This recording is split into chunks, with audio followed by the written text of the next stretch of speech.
Si has visto al menos un review sobre el iPad Pro M5, te darás cuenta que por mucho reportaron que es una pequeña mejora sobre el iPad Pro M4. Ahora bien, yo vengo a utilizar casi toda la línea de iPads, pasando desde el iPad mini hasta el iPad Air M1, el M3 y últimamente el M4, y te voy a comentar cómo fue mi experiencia y cuál es el problema que tiene este iPad Pro M5 en este momento. Empecemos.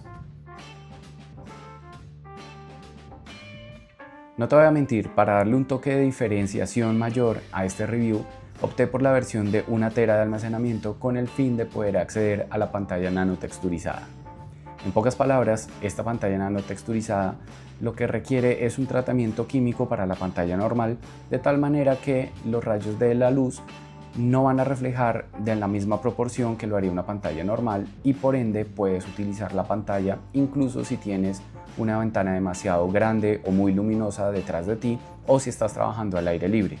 Esto lo que permite es que tú puedas ver la pantalla y no veas los reflejos completamente. Ahora bien, estas pantallas también son bastante delicadas y es por eso que Apple en el paquete te incluye un pañito como este especial que lo que va a hacer es que puedas hacer una limpieza de la pantalla sin llegar a rayarla o a dañar ese tratamiento químico. Y entonces, ¿cuál fue mi experiencia con la pantalla nanotexturizada? La verdad es que me encantó, la amé en cada segundo que la utilicé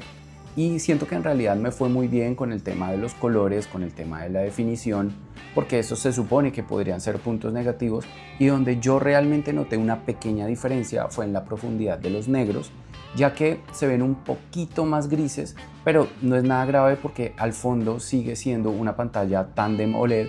y el contraste es demasiado bueno. Pero dejando esto aparte, te voy a mencionar cuáles son las 3 mejoras que trae cualquier iPad Pro M5 con o sin pantalla nanotexturizada sobre las versiones anteriores, no solamente de iPad Pro M4, sino los iPad Air e incluso el iPad mini. La primera ventaja de esta versión del iPad Pro es la inclusión de la carga rápida. Según Apple, si utilizas un cargador de más de 40 watts, vas a poder cargar el iPad en media hora, al menos hasta el 50%.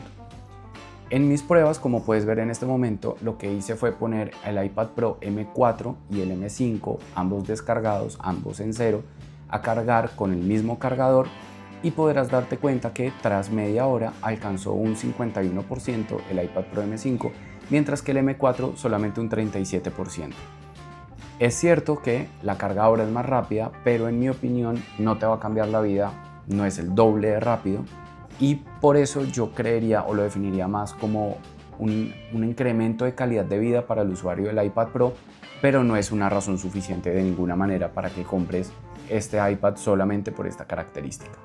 Después tenemos la ventaja de la memoria RAM y la memoria RAM yo la defino en los dispositivos como la memoria a corto plazo que le permite al iPad en este caso tener varias aplicaciones cargadas en la memoria al mismo tiempo, es decir, mantenerlas abiertas y que de esa manera tú puedas estar utilizándolas todas al mismo tiempo, estar cambiando entre ellas y que no se reinicien y te toque volver a cargar el contenido de cada una de ellas.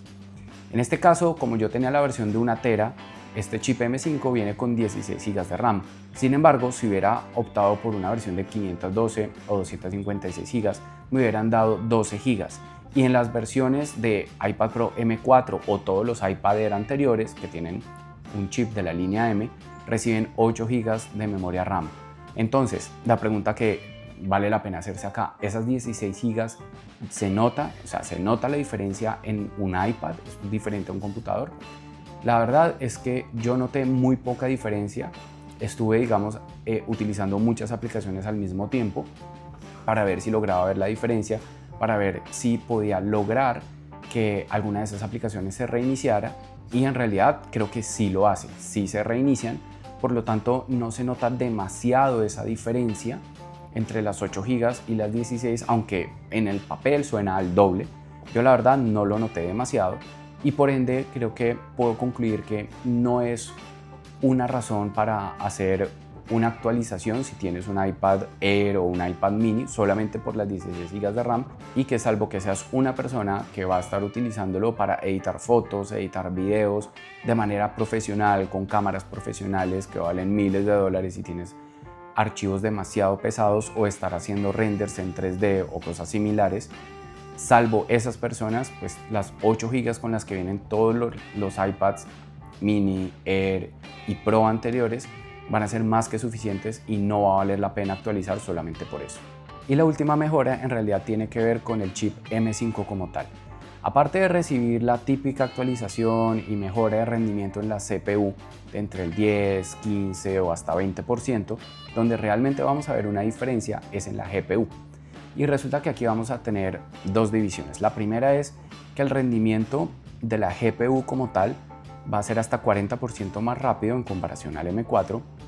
en casos de, por ejemplo, juegos donde vas a poder tener FPS mucho más estables, aunque considero que los iPad Pro M4, M1, M2 y los iPad Air, incluso el iPad mini, ya tenían muy buenos FPS.